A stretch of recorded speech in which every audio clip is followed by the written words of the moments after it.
మీరు భయపడే అంత ఇది హెచ్ఐవి అంటే ఇందులో 1, 2, 3, 4 ఉంటాయి. అది దాటిపోయాక ఎయిడ్స్ అండి.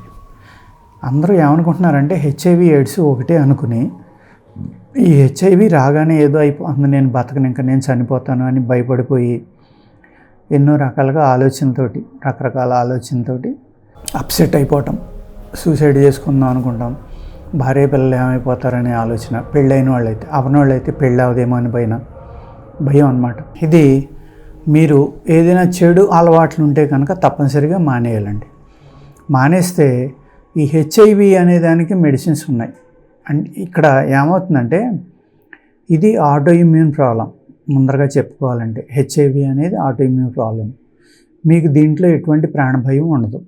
కానీ మీ చెడు అలవాట్లు మాడుకోకుండా, మీ యొక్క లైఫ్ స్టైల్ని మార్చుకోకుండా ఉంటే కనుక అది ఎయిడ్స్లో కన్వర్ట్ అయితే ఆ తర్వాత మీకు చాలా ఇబ్బంది అన్నమాట.